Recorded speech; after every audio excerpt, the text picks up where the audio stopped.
Happy Friday. Yes, we are finishing, hopefully, our book that we have been reading, and we are listening in the background to Easy Living.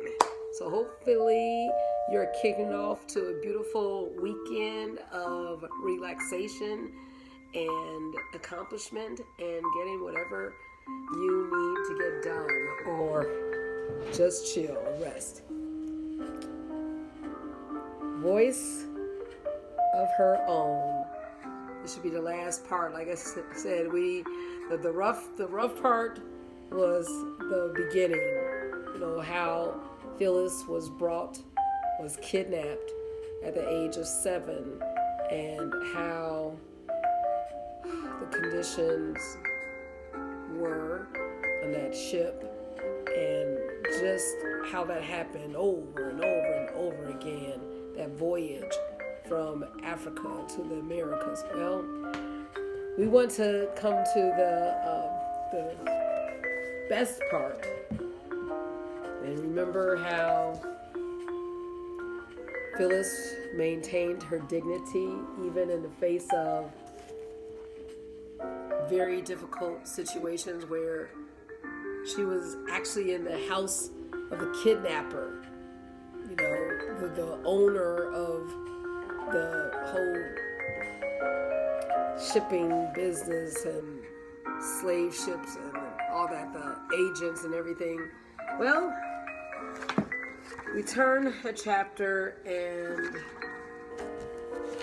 we move on knowing that great things are in store.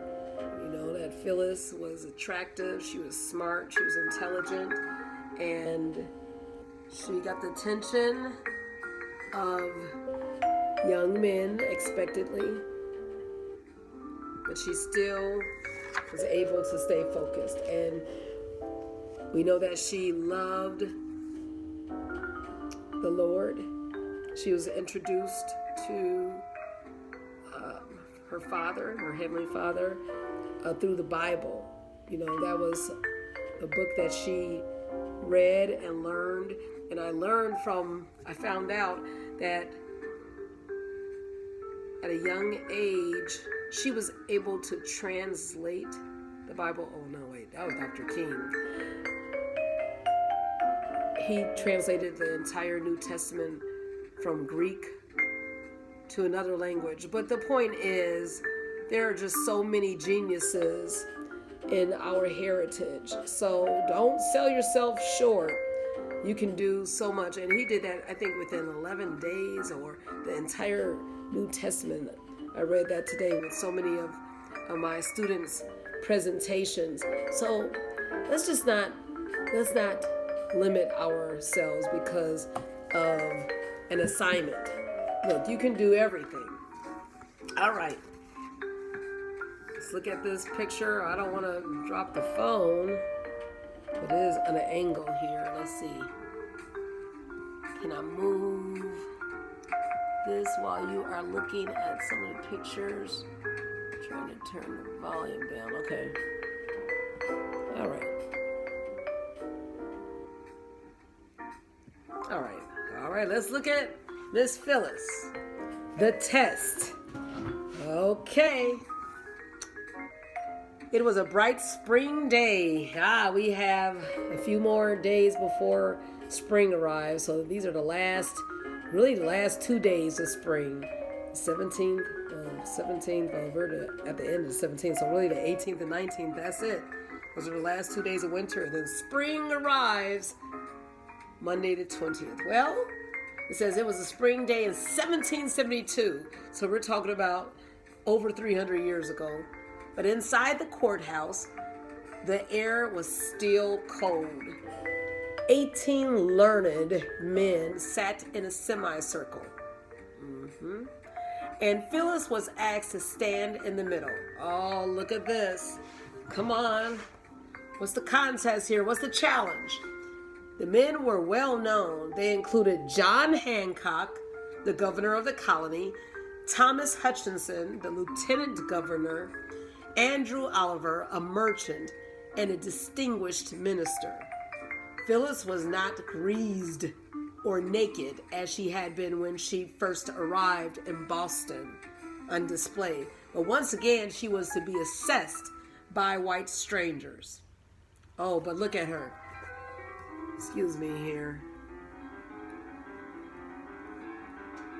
Oh, no, we can't have this. We can't have this. This is the Oh, I'm so sorry. But she was quizzed for her intellect. How do you think she fared?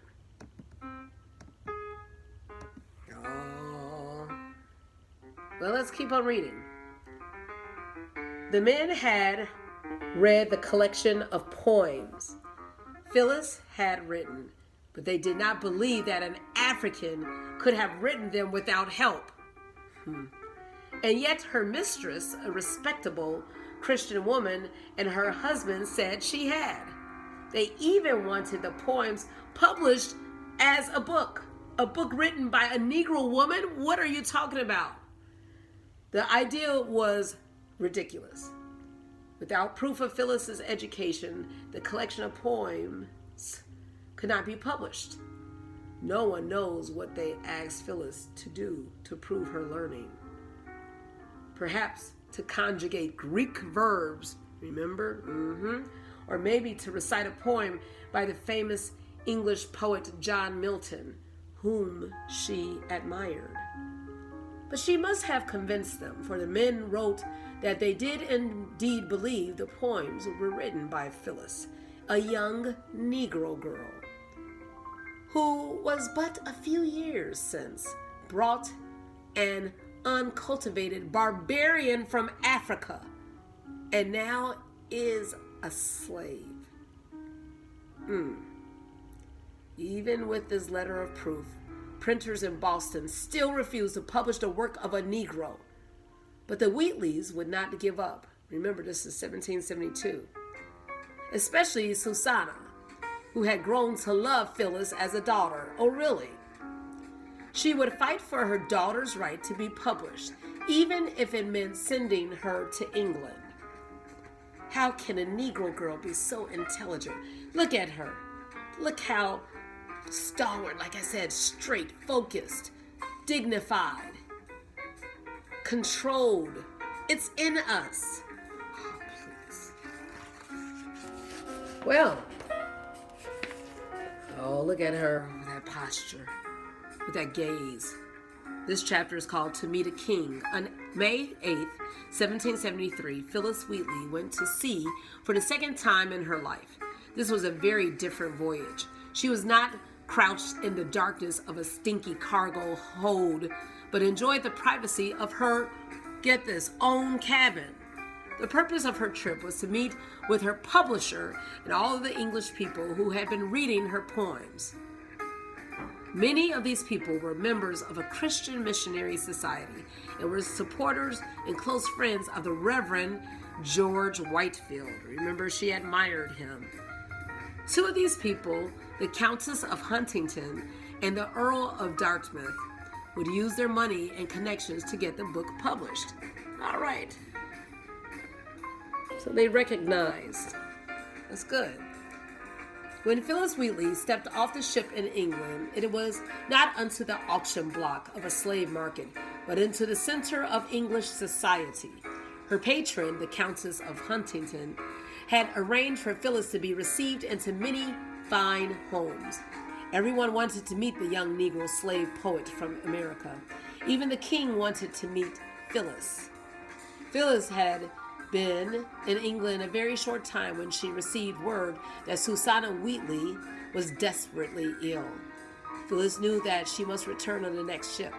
There was no time to meet the king. But as short as her trip had been, she knew that something remarkable had occurred. As the sails filled with wind and the English coast faded behind her, she knew that England, the country whose power the colonies resented, had in fact published a slave girl's book, the first book ever written by a Black American woman in the 1770s. They recognized. Very good. This chapter is called Books, Freedom, and Revolution. The colonies themselves were beginning to grow more and more restless in their own enslavement. 4 months after Phyllis returned to America, one of the men who had doubted her, John Hancock, saw the scheme he himself had masterminded unfold on a chilly night in Boston Harbor. Patriots who were poorly disguised as Native Americans sneaked aboard an English vessel loaded with tea and began dumping the tea into the water. Phyllis could not see the tea party from the house on King Street, but she could hear the whoops and shouts in the room where she tended her ailing mistress. The first copies of Phyllis's book were due to arrive any day in the same harbor, now floating with crates of tea.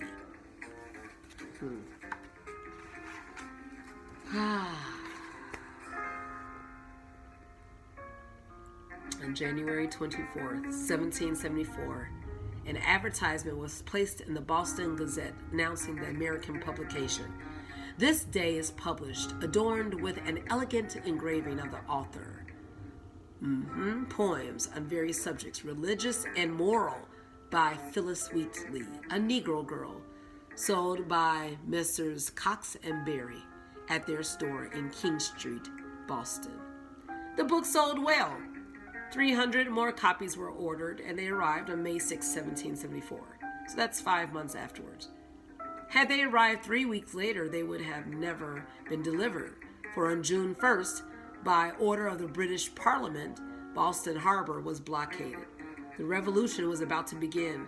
The British sent more troops to Boston. Redcoats were quartered in all the houses, including the Wheatleys. The blockade made for shortages. England was trying to starve the colonies into submission, but the fishing port of Marblehead, north of Boston, sent codfish. Oh, hold on. Codfish. Can you believe that? Well, nearby Charleston shared its stash of rice, and Baltimore, far to the south, sent bread and whiskey. Patriots as far as Connecticut walked with a flock of 258 sheep to Boston. Poetry was the last thing on any colonist's mind, but Phyllis kept writing. Susanna Wheatley died that spring, but she had lived long enough to see Phyllis succeed. She and Mr. Wheatley had given Phyllis her manumission papers, freeing her from slavery within weeks of her return from England. But Phyllis had no intention of leaving the household that had nurtured her.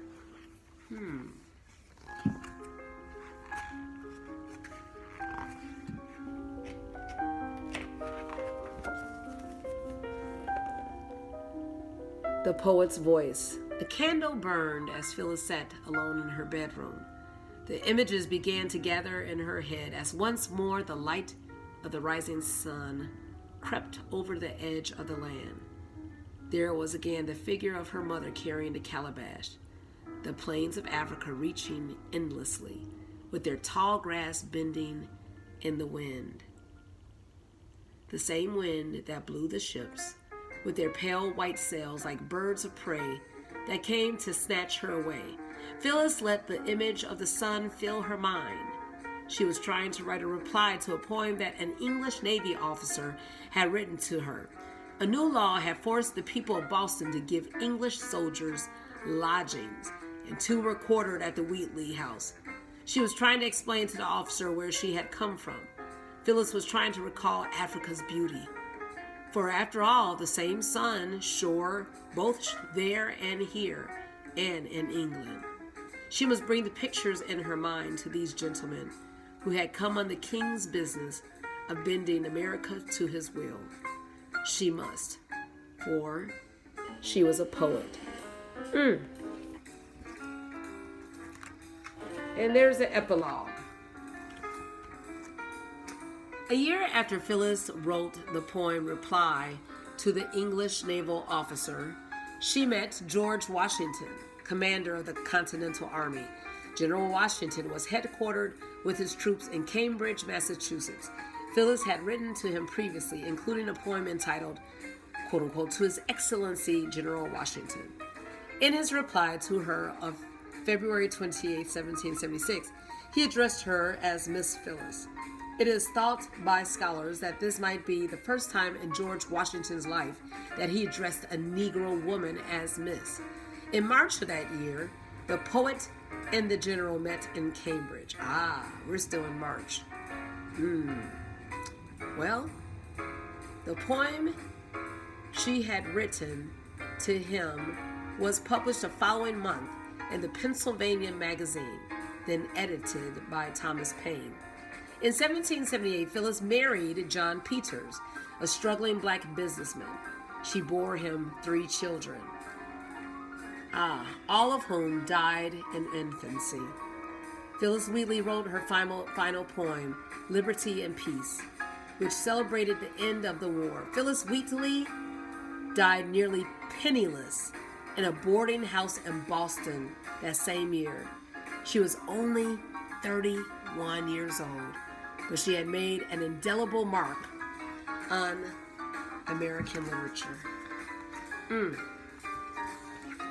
Author's note. As an author, I was drawn to the story of Phyllis Wheatley because I felt it was not simply the story of an illiterate slave girl who became a poet, but rather a story about voice and the relationship between voice, identity, and freedom. What slavery and every other form of oppression have in common is that they impose silence. To be voiceless is to be dehumanized. That was one of the reasons slaves were not permitted to learn how to read and write. We are all diminished as human beings, not simply as a race, but as members of a species. When we are silenced, that's why it's so important to have equity of voice. Phyllis's first liberation came when she learned to read and write and discovered her own voice as a poet. Her second liberation came when she was handed her manumission papers. Illustrator's note, the one who made the pictures. I was inspired by the story of Phyllis Wheatley because it is an extraordinary tale of America. This young slave woman overcame a traumatic kidnapping, the harsh journey over the Middle Passage to America, and the horror of being sold into slavery. She became a published poet at a time when education for slaves was forbidden. Phyllis Wheatley proved to everyone around her that all things are possible if you work for them, and that with freedom, any goal can be accomplished. Again, all things are possible. Let's do some great things this weekend and for the rest of our life.